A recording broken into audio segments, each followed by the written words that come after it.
Ok, voilà. Toye awana ndako ya apôtre destiné Claude. Et ça juste pour l'enlèvement, il y a colis pour la destination Kinshasa. Alors, nous sommes agence et colis transport. Donc, colis agence maritime. Côté d'Abiloko na Kinshasa, Luanda. Alors, colis toye que j'ai pas destiné, apôtre destiné Claude, et ce qui n'est pas papa prospère na Kinshasa. Voilà. Donc, agence ezali na Kinshasa ezali na Kitambo. Ah, on a Paris et on a Nanterre. Donc, tout ça, on a primo vraiment intéressant. Donc, il y a Christ est courant, Christ est vivant. Vraiment, agence Nabino Yango. Donc, vous hésitez. Et puis, Bakoli, les autres qui n'ont bien. Donc, problème est. Donc, voilà. Donc, il y a Pessimbo Temi, il y a Bandeko. Il y a Christ est roi, Christ est vivant. Et puis, il y a Bandeko, nous sommes basés à Kinshasa. Mes sœurs, mes frères à Kinshasa, na Kimbango, Ingende 43. Donc, ma sœur Émilie, ma sœur Elissa, ma sœur Nicole, mes frères Benjamin, et tout ce monde-là, on a péché Mingi comme ça.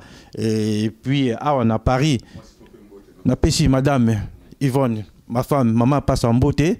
Et puis, mes jumeaux, Glody et Nathan, on a péché Mingi comme ça.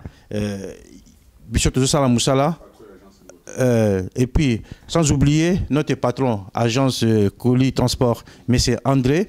Lui, il habite en Suisse. Donc, voilà. Et puis, la secrétaire Nadine, la PCP Mbote.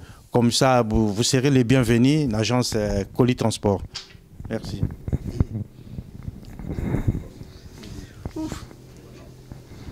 Bon, Ndenga, collègue Nanga Koloba, bon, tout ça, il y a apôtre destiné, tu as récupéré colis, ils ont quitté na Kinshasa, pas y a papa Prosper André Tumbadio, donc vraiment tout ces pays à mingi pour na koyananda quoi pas y apôtre, donc voilà tous ça na colis transport, tous na collègue nanga, tous na patron na na Suisse na Genève, monsieur André, donc nga inde monsieur papa Jean Makadilou.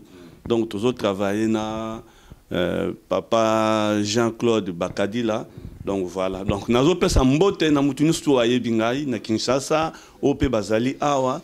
Donc, voilà. PSP ba na mbote, ba petit-fils na ngai, ba bukilo na ngai. Donc, voilà. Bande konanga basi na oya mibali. Donc, voilà. Yango. Toi, ne sengo ya mingi. Pour na komona agence na biso. Les autres salles na primo ko ya bien et ça vraiment intéressant vraiment. Donc tous en Nanterre bon Nancy to pesi mino nyo swa bambote na bande ko na biso nyo surtout ba na Kinshasa na o bazali. Merci à toi. Bon